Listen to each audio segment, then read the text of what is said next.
नमस्कार। आज हम टाटा समूह की रिटेल कंपनी ट्रेंट पर थोड़ी गहराई से बात करेंगे। हाल ही में काफ़ी कुछ हुआ है। कंपनी की पहली तिमाही मतलब Q1 FY26 के नतीजे आए हैं। फिर उनकी AGM हुई, वहाँ से कुछ बातें निकली और हाँ, ब्रोकरेज फर्म नुवामा की एक ताज़ा रिपोर्ट भी है। तो मामला थोड़ा दिलचस्प हो गया है क्योंकि एक तरफ कंपनी बड़े प्लान्स बता रही है लेकिन हालिया ग्रोथ थोड़ी धीमी लग रही है। तो हुआ ये है कि कंपनी ने Q1 FY26 में स्टैंड अलोन रेवेन्यू में 20% की बढ़ोतरी दिखाई है। ये ऑफिशियल आंकड़ा है, एक्सचेंजों को बताया गया है। अब देखिए 20% सुनने में तो ठीक ही लगता है, पर जब हम ट्रेंट जैसी कंपनी की बात करते हैं जिसने हमें आदत डाल दी है तेज ग्रोथ की, तो कहानी थोड़ी अलग हो जाती है ना? उनसे कम है। देखिए पिछले 5 सालों का अगर ट्रैक रिकॉर्ड देखें FY20 से FY25 तक, तो कंपनी ने करीब 35% की कंपाउंडेड एनुअल ग्रोथ रेट माने CAGR हासिल की थी। ये जबरदस्त ट्रैक रिकॉर्ड रहा है। और मैनेजमेंट ने हाल ही में मतलब AGM में भी अगले कुछ सालों में 25% से ज्यादा ग्रोथ का लक्ष्य दोहराया था। तो उस कॉन्टेक्स्ट में, उस संदर्भ में ये 20% थोड़ा सा फीका लगता है। हाँ, और शायद इसी वजह से बाजार ने भी थोड़ी निराशा दिखाई।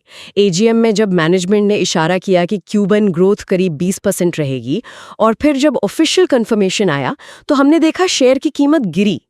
एक पॉइंट पर तो 8.6% तक नीचे चली गई थी। ये साफ इशारा है कि बाजार कुछ और उम्मीद कर रहा था, शायद वो 25% के आसपास। बिल्कुल। और यहीं पर नुवामा जैसी जो ब्रोकरेज फर्म्स है उनकी रिपोर्ट अहम हो जाती है। उन्होंने इसी धीमी ग्रोथ पर चिंता जताई है। उन्होंने इसे अंडरवेलमिंग नियर टर्म ग्रोथ कहा है, मतलब तात्कालिक विकास उम्मीद से कम रहा। उनका मानना है कि कंपनी का जो मौजूदा वैल्यूएशन है, यानी शेयर का जो भाव चल रहा है, वो इस धीमी ग्रोथ के हिसाब से काफी ज्यादा है, मतलब महंगा है। और इसीलिए उन्होंने स्टॉक पर अपनी रेटिंग बाय से घटाकर होल्ड कर दी है। अच्छा, तो नुआमा का कहना है कि शेयर महंगा है, खासकर तब जब ग्रोथ थोड़ी धीमी हो रही हो, और उन्होंने अपने अनुमानों में भी कटौती की है, आपने कहा। हाँ बिल्कुल। उन्होंने FY26 और FY27 के लिए अपने रेवेन्यू अनुमानों में करीब 5-6% की कटौती की है। और इससे भी ज्यादा जो EBITDA होता है, मतलब ऑपरेटिंग प्रॉफिट, उसके अनुमानों में 9-12% तक की बड़ी कटौती की है। और जाहिर है इसी के चलते उन्होंने अपना टारगेट प्राइस भी पहले के 6,627 रुपए से घटाकर अब 5,884 रुपए कर दिया है। ये मौजूदा बाजार मूल्य से बहुत ज्यादा ऊपर नहीं है, तो ये उनकी सतर्कता को दिखाता है। ये तो हुई नुआमा की चिंता, लेकिन मैनेजमेंट का क्या कहना है? क्या उन्होंने इस धीमी ग्रोथ पर कुछ सफाई दी या वो अभी भी अपनी लंबी अवधि की योजनाओं पर कायम है? Q1 में स्टोर एक्सपेंशन तो हुआ है, एक नया वेस्ट साइड और 11 नए ज़ूडियो स्टोर भी तो खुले हैं। देखिए जो ऑफिशियल अपडेट आया है कंपनी की तरफ से, उसमें धीमी ग्रोथ का कोई खास कारण नहीं बताया गया है।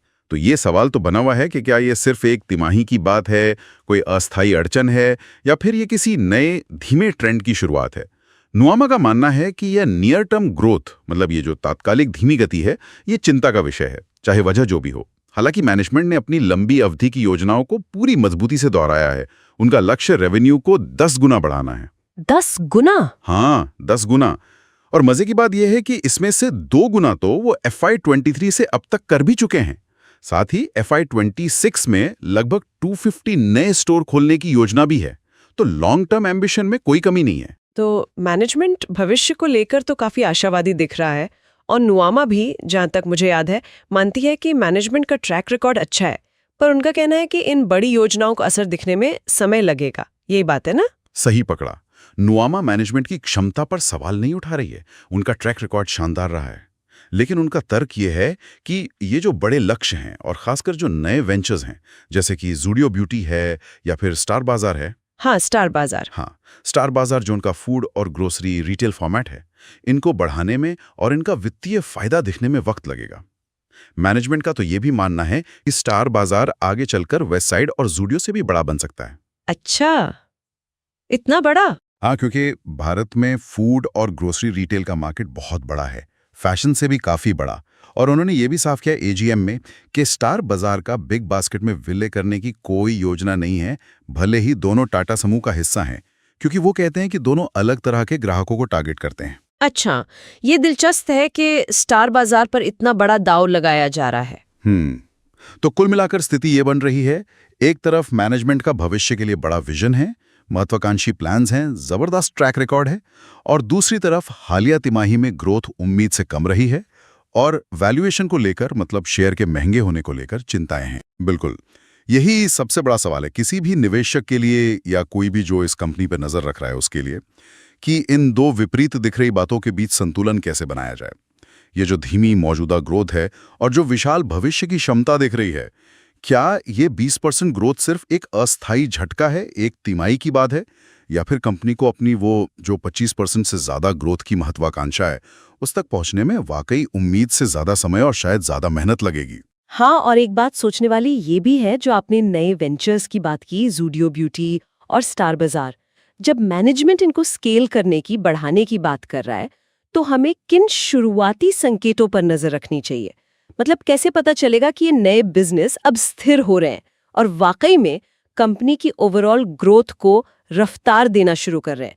इस पर आगे नजर रखना काफी महत्वपूर्ण होगा।